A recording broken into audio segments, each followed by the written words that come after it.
If you're buying any kind of leads, this part is so important because people eject from the phone call very quickly, or eject from any communications with you for that matter. And there's a few principles that if you follow, you will get at least 2x better results.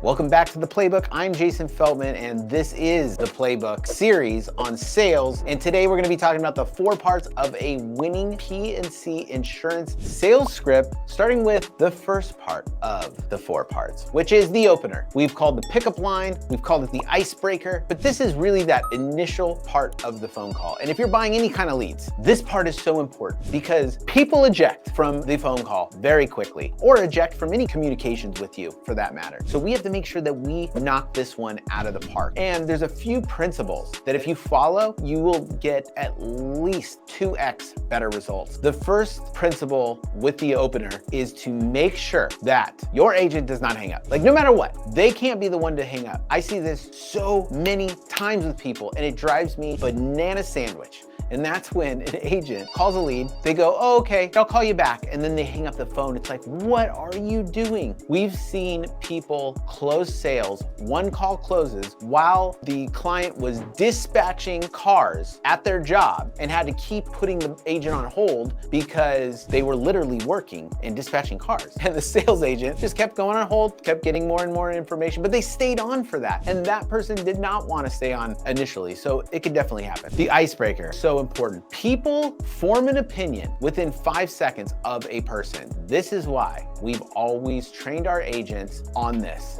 Hey Sam, how's your day going? We would make sure that they would repeat whatever that opening line is for your agency. Repeat it over and over again and make it sound welcoming, inviting, making sure that your energy's up. But again, we're trying to do the law of large numbers in this whole process, which is giving us the best chance to close this sale. Within the first 5 seconds, we want to sound outgoing. We definitely do not want to sound like a telemarketer or an insurance agent. Why? They're gonna hang up on you if you sound like that. You know who they're not gonna hang up on? Their friend. So why is it that we can call our buddy and it's like, hey, what's up, man? But when we call a lead, it's like, hello, this is Jason. How are you doing today, sir? Of course, that's the worst. You know they're gonna hang up. All sales are the same, whether it's online, on the phone, in person. There are principles that you can follow that will give you the best results. Case in point, I went to Living Spaces and I wanted to buy a couch. And there was a salesperson that came out and said, hey, can I help you?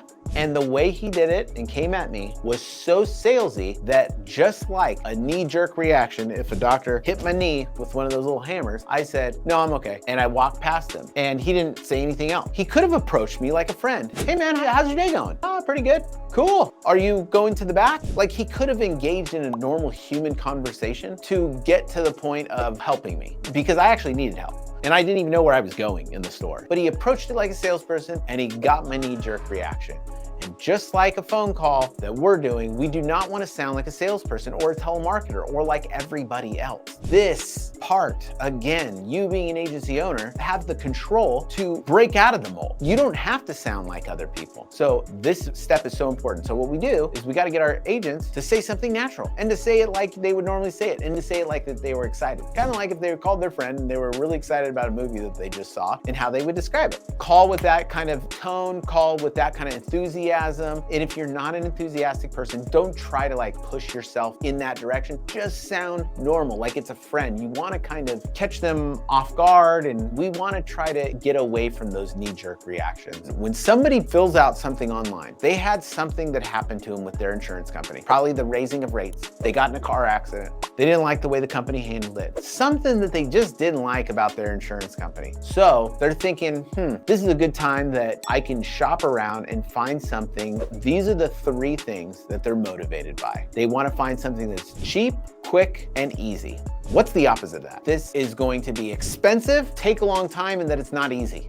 If they're thinking these things, what we want to do, tell them they're paying too much, don't worry, and this is going to be quick and easy, and then go into it. But we initially want to start off with the, hey, how's your day going? Something like a friendly conversation. And we want to make sure that the agent doesn't hang up. Oh, I don't have time for it. Oh, I totally get that. Are you still at this address? Keep asking them questions. Is that comfortable? No. Is that natural? No. Is that how you talk to your grandma? Absolutely not. We're not doing that. We're buying leads. leads. We're spending a lot of money on this stuff. We want to get an ROI on our leads. Dude, they have to keep asking questions. And if the people don't want to answer, ask the next question, right? If the person on the phone doesn't want to answer, are you at this address? And they don't say anything, keep asking them a question as if they did answer the last one. But the last thing we want to do is just hang up. Getting them used to being uncomfortable is key. The difference between a salesperson and a service person is the salesperson should be willing to be uncomfortable, and we'll talk about this. This part of the sales script is the first sale. You have to sell them on actually talking to you. That's number one. It's so important. If a salesperson cannot get past, they're not a salesperson. Or you need to spend some time with them and make them understand that that is 100% not okay. Let's assume that lead that they got on the phone, if you actually do the math, how much did that quote cost you? Probably cost you at least 20, 30 bucks, right? Tell them that quote costs 20 bucks. You want to pay me 20 bucks if you just hang up on them? Now, I don't think that's legal, but like have them realize we're not talking to our friend here. So this is super important. You need to handle these leads in a certain way. And if the lead hangs up on it, who cares? They're on the phone. This is not in person. They only have something to gain, not something to lose. This being uncomfortable part is the thing that they need to get over. And if they can't do it, they're the wrong person on your team. I hate to say it, but we're talking about way too much risk and way too much money that's being invested in them to not take this part seriously. So that's number one. That's the icebreaker. Those are some tips that I like in the icebreaker.